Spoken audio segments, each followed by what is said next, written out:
आज force and laws of motion chapter को हमें एंड करना है, बेसिकली थ्योरेटिकली एंड करना है। न्यूमेरिकल के लिए मैंने एक क्लास ली थी, एक और क्लास लूंगा, वो बाद में कभी लूंगा। अभी चैप्टर खत्म करके हम नया चैप्टर स्टार्ट कर देंगे। जो न्यूमेरिकल वाला पार्ट रह गया वो मैं बाद में करवाऊंगा। इसका रीजन ये है कि मेरे पास अभी एनसीईआरटी बुक है नहीं, तो बार बार बोर्ड पे क्वेश्चन लिखने में थोड़ी सी है ना दिक्कत होती है मुझे, मतलब थोड़ा टाइम ज़्यादा लगता है। इसके लिए मैं बना दूंगा वीडियो, अभी 2-4 दिन बाद बना दूंगा। आप लोग तब तक चैप्टर नंबर 2 स्टार्ट कर देंगे, उस बीच में मैं कभी बना दूंगा चैप्टर, उसकी वीडियो में अपलोड कर दूंगा। तो आपको चैप्टर नंबर जो तुम्हारा 9 that is force and laws of motion पीछे में लिखा हुआ है, ये चैप्टर तुम्हारा क्या हो जाएगा, खत्म हो जाएगा। तो अभी हम शुरू करते हैं force and laws of motion अच्छे से, ठीक है। तो सारी चीजें हमने पढ़ ली थी लास्ट क्लास में। आई गेस हमने सेकंड लॉ पढ़ दिया था, ठीक है। सेकंड लॉ का मैथमेटिकल एक्सप्रेशन भी कर लिया था, सेकंड लॉ पे न्यूमेरिकल भी कर लिए थे। तो सेकंड लॉ के बाद हमारा क्या आता है, third law of motion.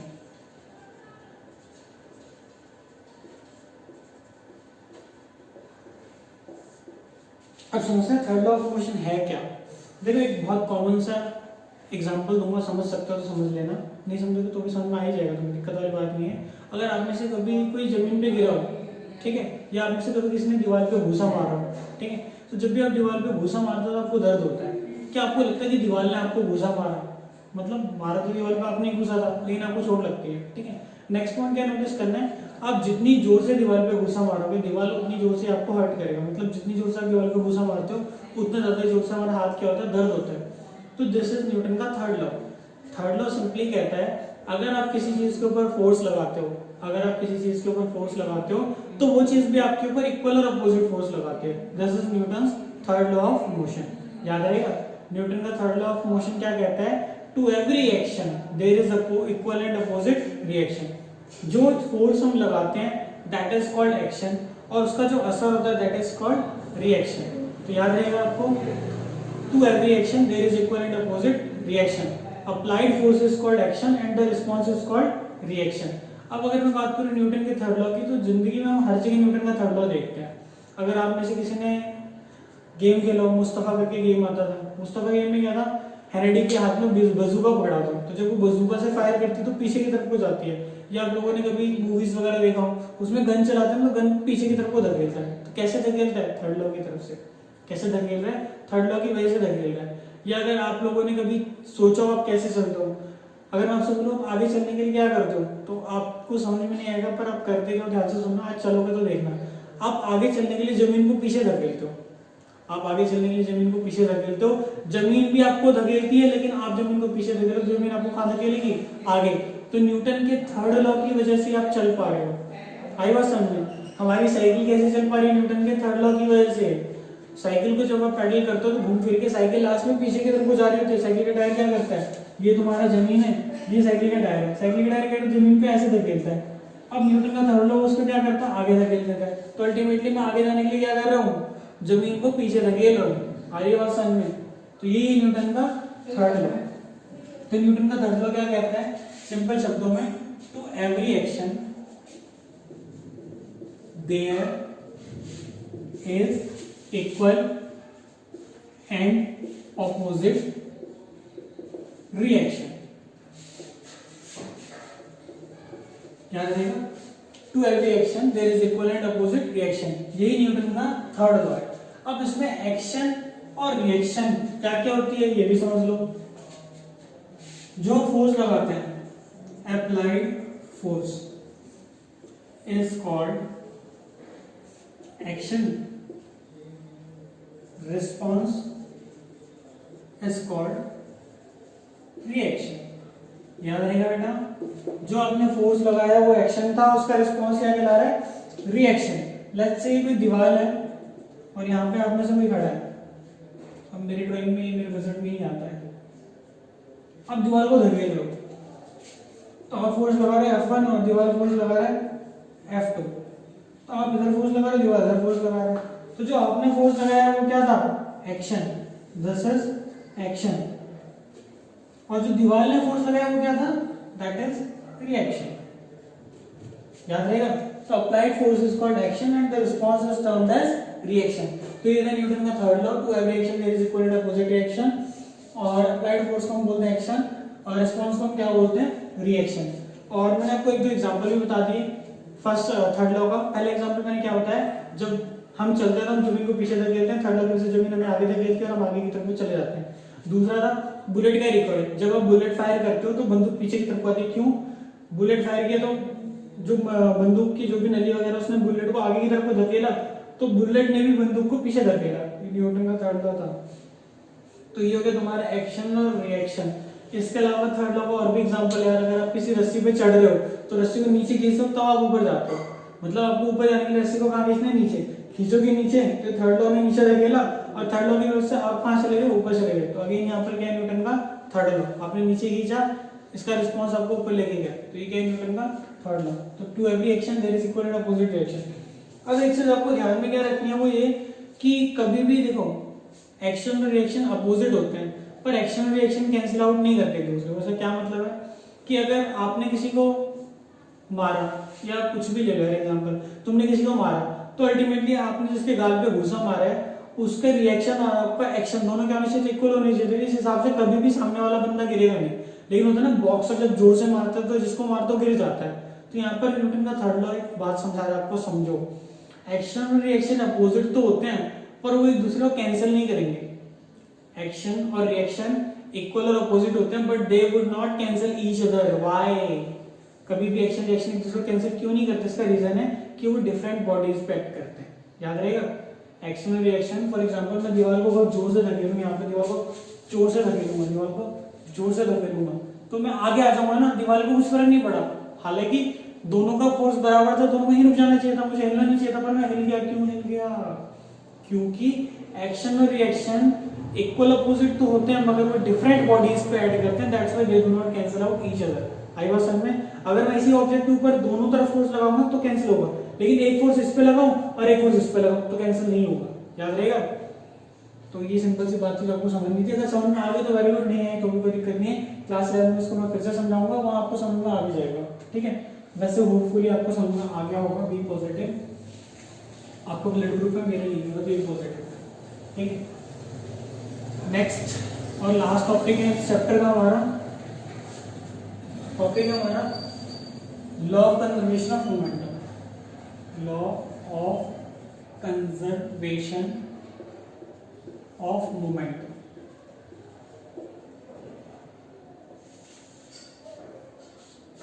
Law of conservation of momentum. Then अब इसे कभी कभी है ना linear law of conservation linear momentum भी बोल देते हैं।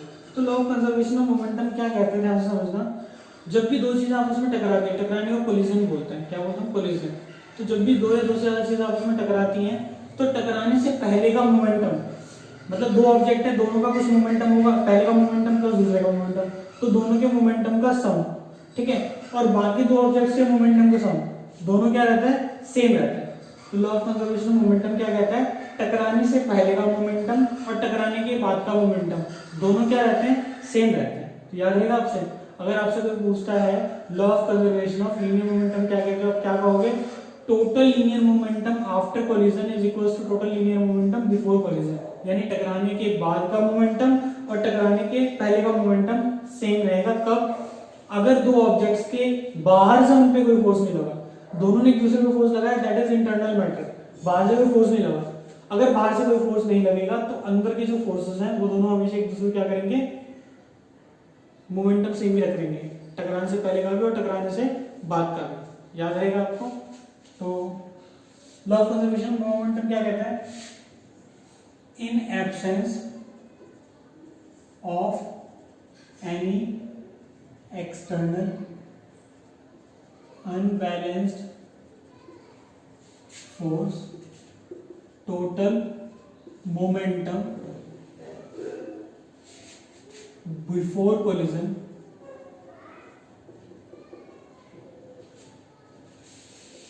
इज इक्वल्स टू बोलते थे, equals to total momentum after collision.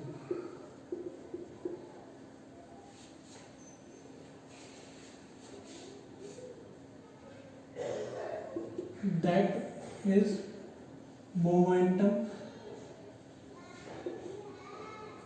remains conserved याद रहेगा। इसका मतलब क्या है कि मोमेंटम हमेशा क्या रहता है, कंजर्व रहता है। तो इसी चीज को हम क्या बोलते हैं, law of conservation of momentum. Done. अब हम इस चीज को प्रूव भी कर सकते हैं। फिलहाल अभी इतना सा समझ लो कि law of conservation of momentum क्या कहता है कि अगर बाहर से कोई फोर्स नहीं लग रहा तो टकराने से पहले का मोमेंटम और टकराने के बाद का मोमेंटम दोनों के दोनों क्या रहने वाले हैं, सेम रहने वाले हैं। तो सिंपल सी बात कहता है उससे कौन, law of conservation of momentum. एक बार फिर सुन लो, total momentum before collision, total momentum after collision same रहेगा। ये कौन कहता है, ये कहता है law of conservation of linear momentum. ठीक है। अब नेक्स्ट स्टेप में हम इसे प्रूव भी करने वाले हैं। अब देखना है ऐसे कैसे प्रूव करेंगे और वो आपको नोट डाउन भी करना है। ठीक है, जहाँ से जल्दी देखो तो बात बन जाएगी।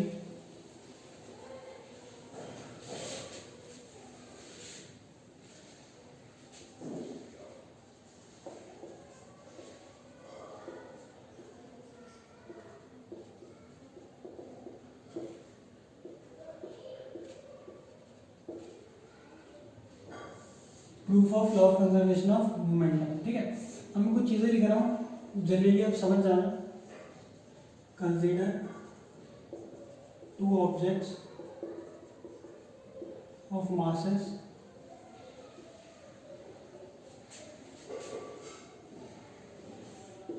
m1 and m2 initially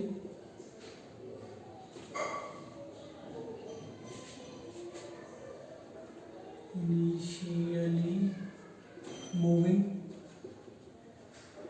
with velocity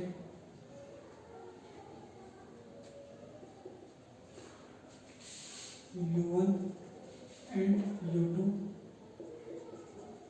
they collide।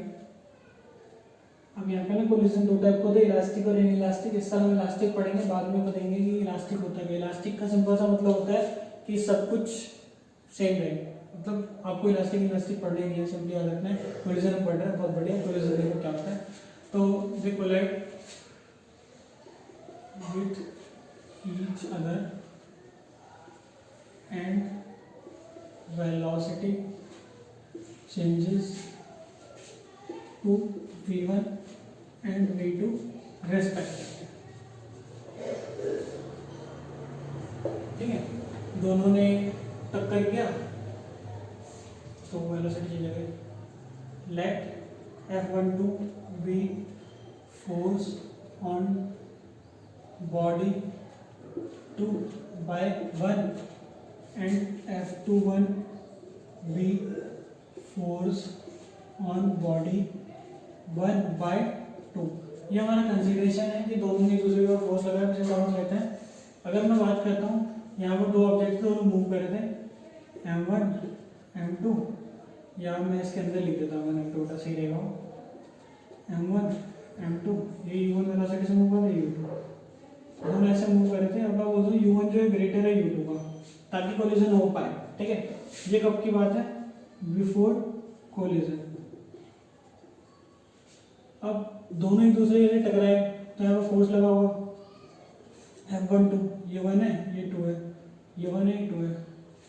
F12 मतलब फोर्स ऑन 2 ड्यू टू 1, ये इधर लगा हुआ, उसने भी फोर्स लगा F21 force on 1 due to 2, तो वो इधर को लगा हुआ। ये कहाँ कब की बात है, एट कोलिजन। अब ये जो होगी, और कोलिजन के बाद दोनों के दोनों फिर से मूव कर रहे हैं।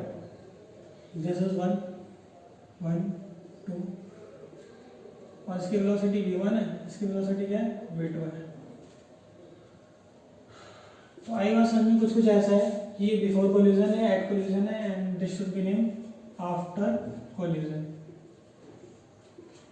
डन। तो एक बार इसको जल्दी नोट डाउन करो, मैं एक बार फ्रेम चेक करता हूँ कहाँ तक आ रहा है, फिर सबसे हम आगे करते हैं। हो सकता है फ्रेम में ना आ रहा हो, मुझे रब भी करना पड़ सकता है ना, मैं जल्दी नोट डाउन करो। ठीक है, ओके, बहुत सारा फ्रेम ऐसा हो जाएगा। चलो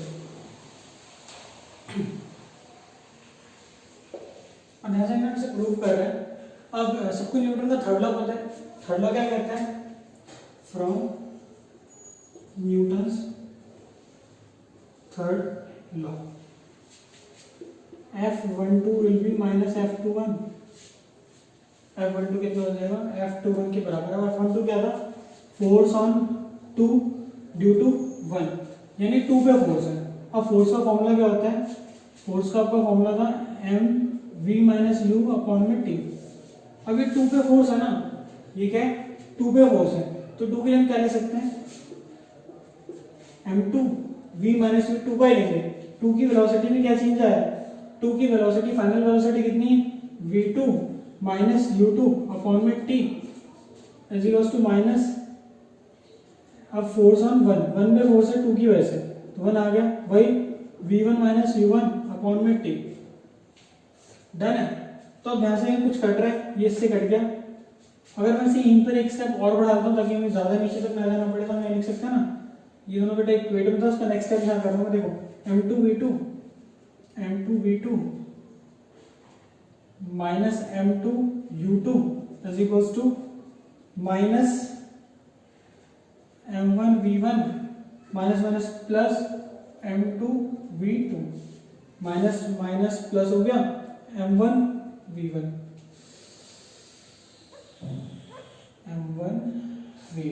डन। तो ये थी तुम्हारी पूरी कहानी। एक बार दोबारा देख लेते हैं जल्दी, m2v2 m2u2 फिर m1u1 m1v1 और फिर m1u1, देखा यहाँ पे गड़बड़ी थी बेटा, m1 और u1। बेटा u जो इनिशियल वेलोसिटी नोट कर रहा है, v फाइनल वेलोसिटी नोट कर रहा है। डन। अगर मैं इसे रीअरेंज करके लिखता हूँ m2v2, इसको इधर ले आओ तो क्या हो जाएगा, plus m1v1 is equals to, अगर मैं इसको उधर भेज देता हूँ क्या हो जाएगा, m1u1 प्लस m2u2। तो ये तुम्हारा आ गया। अब इसे मैं लिख सकता हूँ टोटल मोमेंटम आफ्टर कोलिजन बराबर टोटल मोमेंटम आफ्टर कोलिजन। ये तो था हमारा law of conservation of momentum. Law of conservation of momentum क्या कहता है, total momentum before collision is always equal to total momentum after collision. तो ये चीज हमारे यहाँ पे क्या हो गई, प्रूव हो गई। तो ये पूरी चीज है, उसको एक बार जल्दी नोट डाउन करो, फिर हम अगली चीज डिस्कस करते हैं। ठीक है, एक बार देख लेना ढंग से, कहीं कोई चीज़ ना समझ में आए ना तो हम लोग मेरे से कमेंट करके पूछ भी सकते हो कि सर यहाँ क्या हुआ है, क्यों हुआ है, कैसे हुआ है। इन सभी क्वेरीज के जवाब दे दूंगा मैं, घबराना मत। और बहुत आसान है यार, कुछ मुश्किल नहीं है यहाँ पे, एकदम एक फ्लो में हो जाएगा। बस एक बार बुक देखने तो मैं खोल के, और कुछ नहीं करना।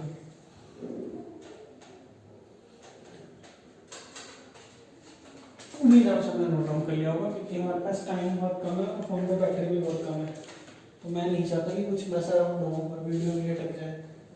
ठीक है, तो होपफुली आप सभी ने नोट डाउन कर लिया होगा। नहीं किया होगा कोई बात नहीं, आराम से कर लेना, दोबारा पॉज करके वीडियो। आपके पास तो बहुत सारे ऑप्शन हैं, मेरे पास ऑप्शन नहीं है, बैटरी खत्म होने टाइम पॉज नहीं कर सकता मैं। अचानक से वीडियो बंद हो गई ना, बस लेने के देने पड़ेंगे, तो इसलिए मैं लेना पड़ता हूँ। एक छोटा सा टॉपिक रह गया बस, रिकॉइल वेलोसिटी ऑफ गन। ठीक है, अगर रिकॉइल वेलोसिटी ऑफ गन की बात करूँ तो अगर मैं ड्राइंग के डायग्राम के ऊपर तो मजाक में दौड़ाना, बस देखिए बहुत सेंटीमेंटल हूँ मेरी ड्राइंग को लेकर के। ऐसे करके कोई बंदूक है, बंदूक कैसे होती है यार,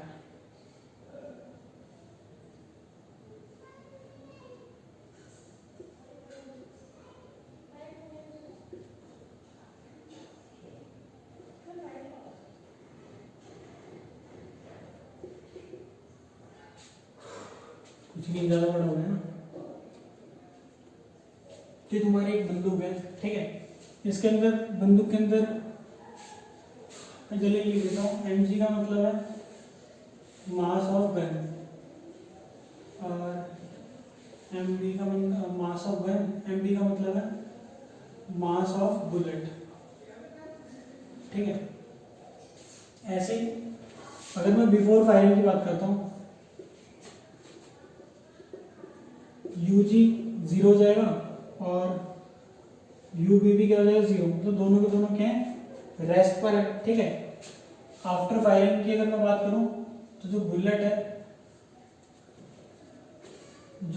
उसकी कुछ वेलोसिटी हो जाएगी, you bullet will be something, और कुछ यू बुलेट बोलिए बेटा, बुलेट की भी कुछ वेलोसिटी जाएगी और गन की भी कुछ वेलोसिटी हो जाएगी, डन है। तो वही चीज़ हमें निकालनी है, ये कब की बात है आफ्टर फायरिंग, ठीक है। अब सिंपल सी बात है, लॉ ऑफ कंजर्वेशन मोमेंट है याद है, from law of conservation of momentum क्या कहते हैं, M G U G plus M B U B is equals to M G U B G plus M B V B, यही कहते हैं, ठीक है। अब इनिशियली दोनों के दोनों क्या थे रेस्ट पे थे, तो हम कह सकते हैं क्या M G V G plus M B V B should be zero. यहाँ से मुझे गन निकालना है तो M G V G is equals to minus M B V B. अब ये चीज मल्टीप्लाई में आ जाए क्या हो जाएगी डिवाइड में, तो वी जी कितना हो गया minus M B V B upon में एम जी। कभी कभी पूछ लेता है नेगेटिव साइन क्या इंडिकेट कर रहा है, इट इंडिकेट्स रिकॉइल,